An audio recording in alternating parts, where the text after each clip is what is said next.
Hi, everyone, and welcome back to Vita Vibes Podcast. I'm your host, Lisbet, and I am so excited about today's episode because it's one that is near and dear to my heart and one that I am, just until recently was navigating, and that is moving states and moving out of your hometown for the first time. So there's obviously people that move states or move out of their hometown pretty early on. Like you guys, we turn 18, you go to college, out of state, blah, blah, blah.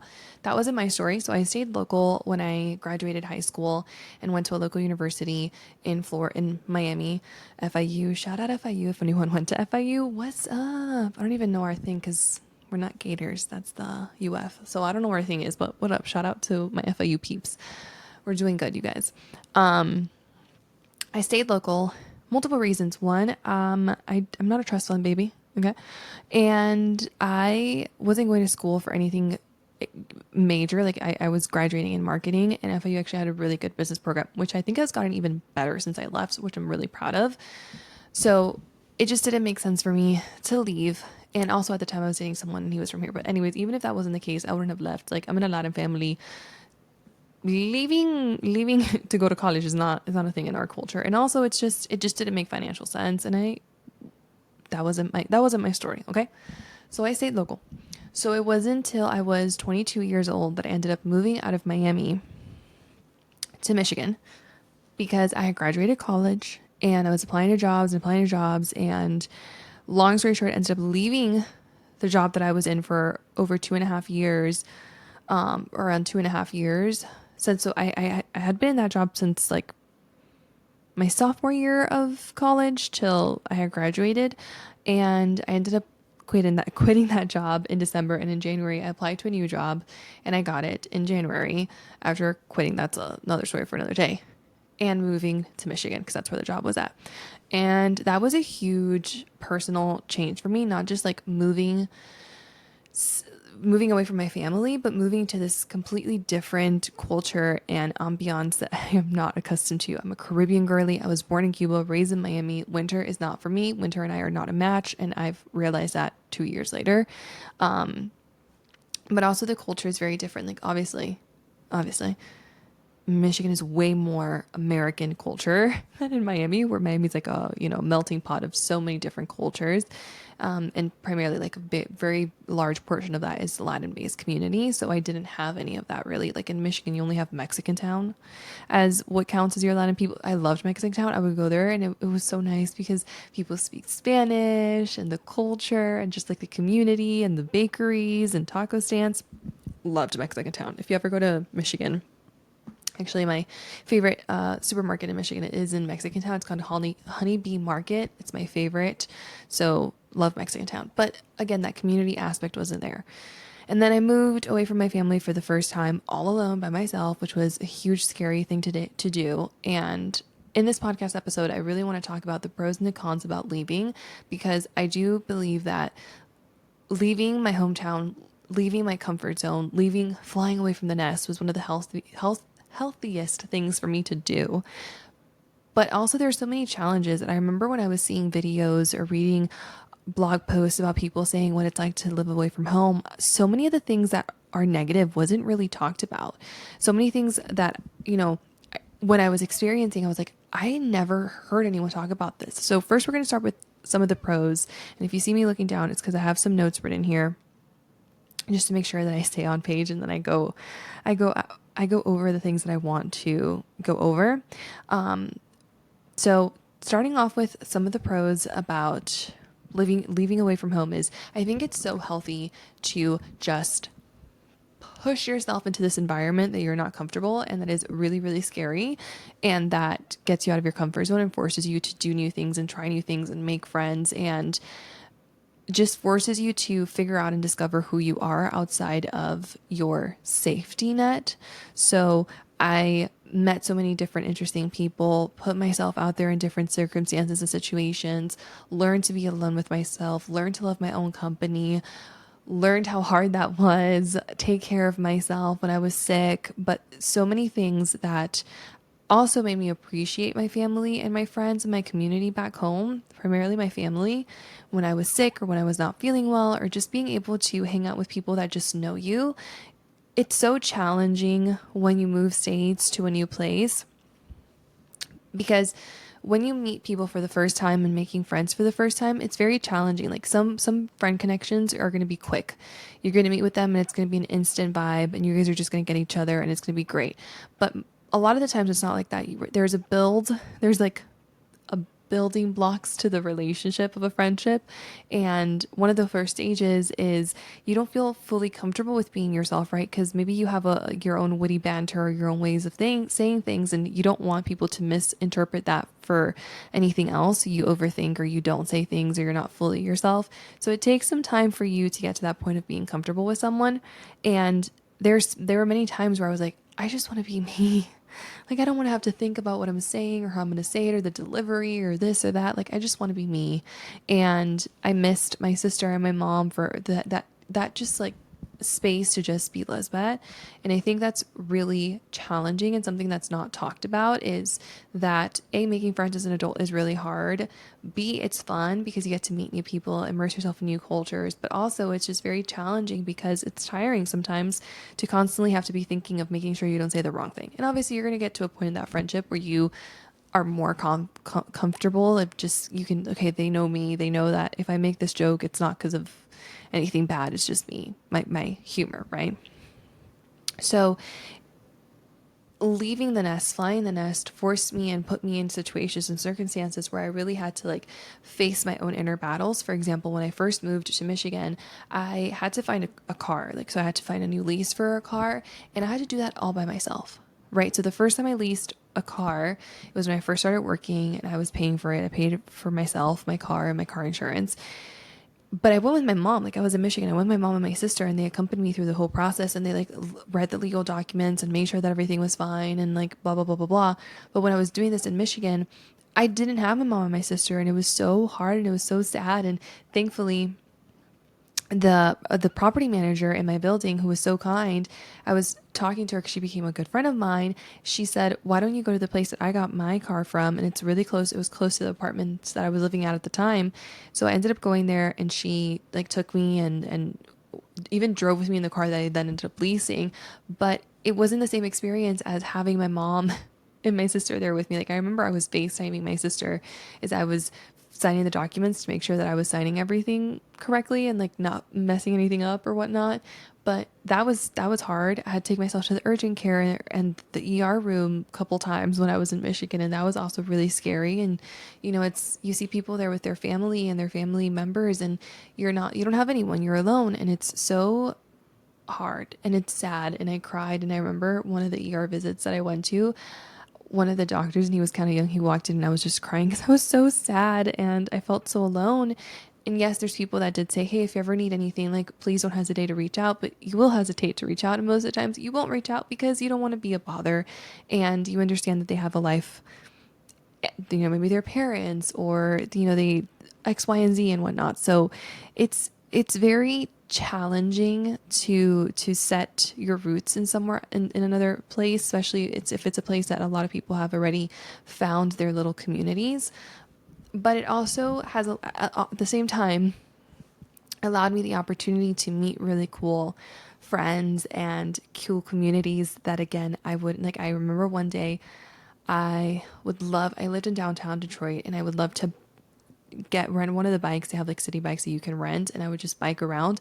One day, as I was randomly biking around, there was this huge group of bikers. Like, it was like a whole community, and I never figured out how to find them or what the name of like that biking community was, but I just joined that little, it wasn't little, okay, it was like 100+ people in this biking, and they went all around Detroit and ended up in like met up in one location, ended up at another.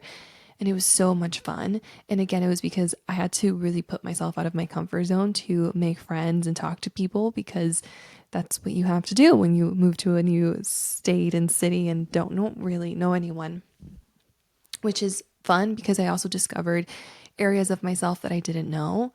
And another pro is I did live alone for the first time ever in my life, which I think is so important. And if you're in your 20s or whatnot, you should live. And by living alone, I mean like not having anyone else in your space and just yourself.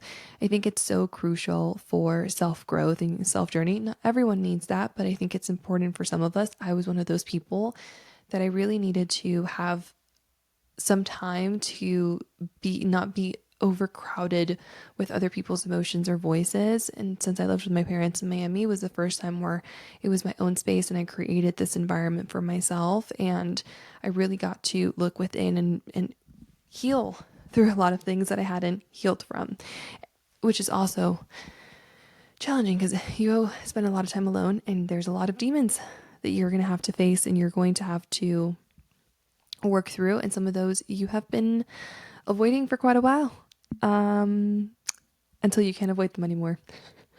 Another thing that is really fun is just the self-exploration of who you are outside of your community and the things that you know, and finding new hobbies and finding new things that interest you and exploring those and really going for it. It's so fun. Like, I think I got into tennis. So right before I left, I was really, really depressed. I was going through a lot of health stuff and I wasn't able to move my body in the normal way that I was used to. So I decided to just join a beginner's tennis classes. And it was so much fun. It was one of the funnest things I did. It was very random. And there was four of us in this class and I got to know everyone. Like, we weren't BFFs. They were older.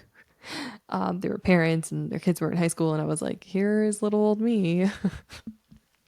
What's up? But it was so much fun. It was this one thing that I did, every Friday. I had my little tennis classes and I would go, and it wasn't just a great hobby for myself, but it forced me to socialize and to put myself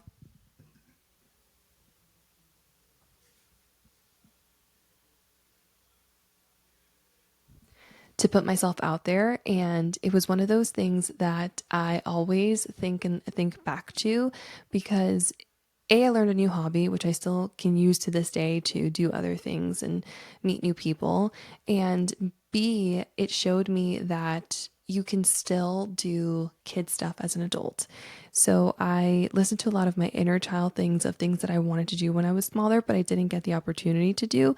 And then doing that now that I was a little bit older. A couple of things here that I have in terms of what no one talks about is you will miss out on family moments, and every time you visit won't feel long enough to play catch up with what you've missed out. So the way I kind of put here for my visual learners is it's like trying to understand a TV show but starting to watch it by season 2. If you're seeing Bridgerton, it's like starting Bridgerton season 3 without seeing season 1. You're not going to be able to grasp and understand season 3 without seeing the other seasons. It's not going to make sense. You're not going to, there's certain parts that A, you're not going to understand of what's going on, and B, the character development and the art is so important. So there are family moments that you're going to miss out on, and that people are going to have to explain to you, oh, you weren't here when that happened, but here's the story, and everyone's laughing and you don't get it, and it's sad, and you will feel sad, and you will feel a little bit heartbroken, and you will think, did I make the right choice about moving out? Do I want to be part of these family moments?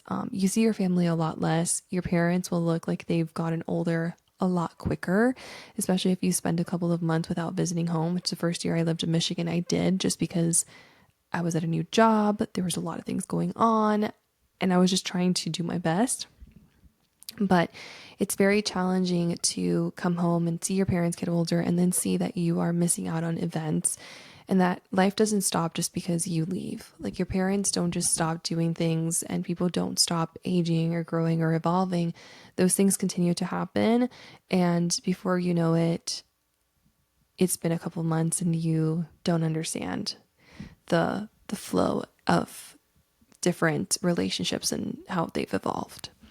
Next thing I wrote here is you will get homesick. Even people that don't end up moving back home, you will get homesick in the sense of, if you have a good relationship with your parents or your siblings, you will be sad and you will miss some of those things, and you will wish that you could be there for those events. And that's the part of homesickness. It's not missing your physical home, but missing the people in it. And there's no real way to avoid that. Like, I think it's just going to happen and it's normal. And you might still absolutely love the place that you moved to and end up staying there for the rest of your life. But a little part of you is going to be homesick because you're not with your immediate people that you grew up with, and that's how you evolve. Kind of highlighted on this a little bit more, but highlighting it again is making friends is not easy and takes a lot of work. It is a full-time job. That's what I put here. And it really, truly does feel like a full-time job, especially as an adult. You have to go out of your way so much more than you did when you were a kid. Because think about it, a lot of the friends that you made when you were a kid was from school, and you would see these people for 8 hours a day. And then you would say, well, why don't you make friends with your coworkers? It's difficult. It's very difficult to be friends with coworkers, and there's a lot of challenges that also come with that. One of my really, really, really, really good friends from Michigan was a coworker of mine, but we worked in different teams and in different departments, and I think that's why it worked. And she was also just a freaking amazing person. I just love her so much. But it is challenging making friends with your colleagues. It's not the same as when you're in school. So you have to go out of your way. You have to do activities. You have to go to events. You have to do other things. And it's not easy and it's scary. Another thing I put here for when no one talks about is you will feel alone. You will feel lonely. You will feel lost. You won't know if you made the right move or you messed up, or if this is where you really want to be. And ultimately, you might not know for a while, right? And then you get to make that choice of, is this the place that I want to live forever? Do I want to move again? Do I want to move back home? But no matter where, there will be a point in time where you feel lonely and alone. And even if you're surrounded by people, you can still feel this feeling. And it's not alone in the sense of alone but happy. It's alone but sad. And there's no really way for me to tell you how to solve that, because everyone's feeling of alone is going to be differently, and how you navigate that and deal with that and process that is also going to be a little bit different. Something else I lightly touched on, but I want to talk about a little bit more, is being sick and far from home with no one around is hard. It is so hard and challenging and sad, and I cried a lot. So if you've been there, don't feel bad or like you are weird. You're not. I cried. Another thing I wrote here is, however, this will help you discover if your hometown is part of your future or you are happy with your new life. And I think that's the cool thing about moving out of your hometown, is you really get to then decide if you do come back, it's because you want to be there, right? So a lot of us, where we ended up is where our parents ended up. For my parents, it's where they immigrated, right? And it's not necessarily where they dreamed or where they chose. It was just, we're Cuban. Miami's so close to Cuba, and it's where most of us end up. And leaving and then coming back, it was my choice to come back, and I realized I really do love Miami. There's a lot of things about Miami that are challenging, but ultimately it was that environment aspect of, it's really important for me to be close to my family, especially dealing with health stuff and navigating that and navigating mental health issues. I really realized how important having a strong community around me was for me, and how much I needed that in that stage of my life and moving forward. So the last thing I want to touch on here is, because I'm pretty sure you've seen 1,000 videos or heard other podcasts about the pros and cons about moving. Ultimately, if you feel like you have to leave your hometown, do it. I'm a very spiritual person. If you have this calling, if you have this need to explore other places, explore other things, do it. Because if you don't, you're going to regret it and you're going to wish you did. And it's going to affect you moving forward. And you're always going to stay with that, man, what if I would have X, Y, and Z? So do it. If you have this intense feeling and urge and you get all these signs that you should move and you should explore other places, you have to explore that feeling. And then once you've explored that feeling and you've left and you've done what you got to do, maybe you get this other feeling of, it's time to go back home.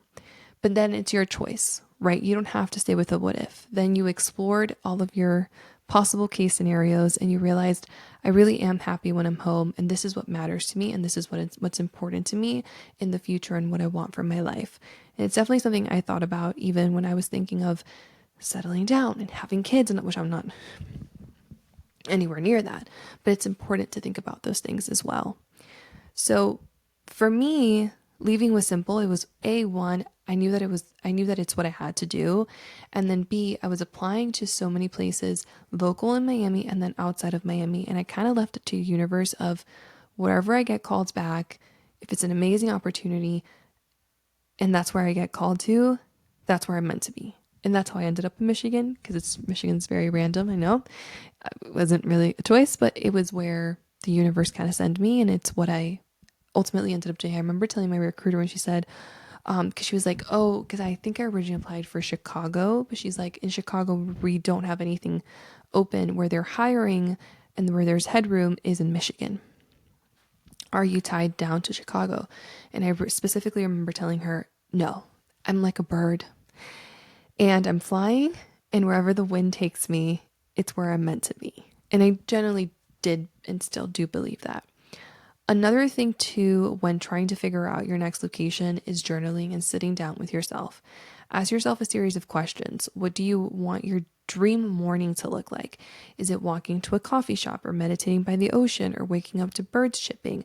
Move where your soul calls you to. This is so important too, is if your soul is calling you and yearning for something, there's something there and there's something for you to explore. So I would highly suggest for you to really look within and figure out what's important and what's vital to you. Maybe you're not a city girl, so then New York doesn't really make much sense and you want more of a chill, laid back lifestyle.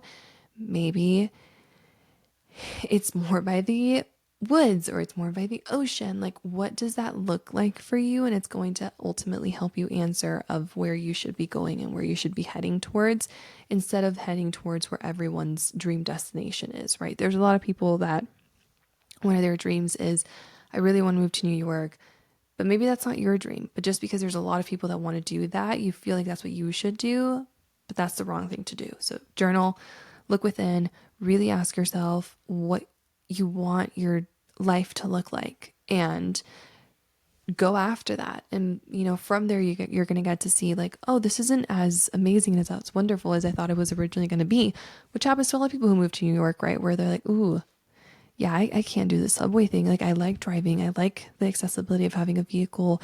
I like my space. The city is too much. It's too much noise. It's too much crowd. But the only way for you to figure that out is to explore those areas of yourself.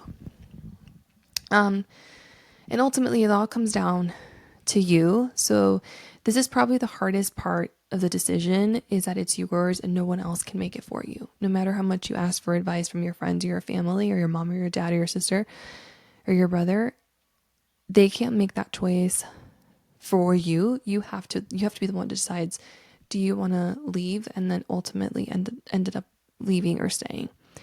There will always be an easy answer or an easy route. Everything has its pros and its cons, and just because something is easy and doesn't have much friction doesn't mean it's necessarily right or wrong. And that's where intuition kind of comes into play too, and you have to really ground yourself and figure out what is important and what matters to you. Another point I wrote here is, no matter what, listen to yourself. Your friends and family will all have opinions, and if you come from a Cuban family, they will have strong opinions. But if you are being called to a specific place, you've got to go, because you never know what might be waiting there for you. It might be your dream job. It might be your future husband. It might be your future home where you end up growing old, right? But the only way for you to discover that is, again, to explore your inner soul's calling. Or maybe after some more time of thinking, you realize that you love where you are and you love being close to your family and you don't want to leave. But again, you have to explore this soul calling. And my last advice here is that the only way to know for sure is to start asking yourself these discovery questions, and maybe traveling to those cities or countries if you can, and visiting the place first, maybe staying there for a little bit longer, to see if this is really what you thought it was made out to be, or if you daydreamed of it a little too much. Because I think we've all done that as well. So yeah, it's interesting. Life is a funny roller coaster ride.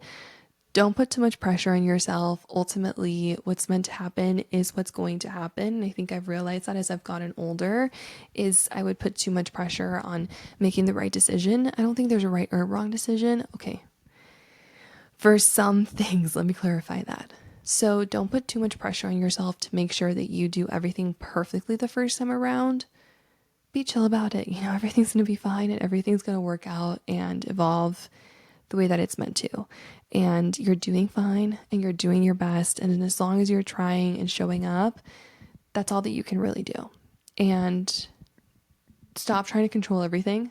It's impossible and it's draining, it's exhausting, and it doesn't work out at the end, really. Like, again, what's meant to happen will happen. I hope this was helpful. I hope that there were different points that maybe you hadn't heard of before or talked about with anyone. If you have any more questions about moving and what that looks like and my experiences with it, definitely let me know, and I will be happy to answer some more questions that you have in regards to that. But yeah, this was definitely a part of my life that was very challenging, but one that it was very necessary for my growth in my arch journey in my personal life and in the history of Lisbet. And it's one that I'm really grateful for, even though it was very challenging. And I didn't realize how challenging it was till looking back now, and I'm in a much better place mentally. But it's one that I wouldn't trade it for the world, because it showed me so much about myself, and I realized how much resilience and how much stronger I am than I thought I was. But it also showed me that I don't have to be strong all the time, that I can ask for help, and that the people around me are more than willing to help me, especially if you have a good community around you. So don't be afraid of asking for help. Don't be afraid of saying when you're not okay, because I definitely struggled with that until I hit my breaking point and I had to. You are amazing. Everything is going to work out the way that it's meant to. You're doing everything right. I love you so much if you haven't heard that. And if you needed someone to say that, I'll say it. I'll be that person that says that for you. Thank you so much for listening to this podcast episode and for listening to me rant about my personal life experiences with moving. And I hope you find the answers that you're looking for soon and you get to come to that peaceful closure.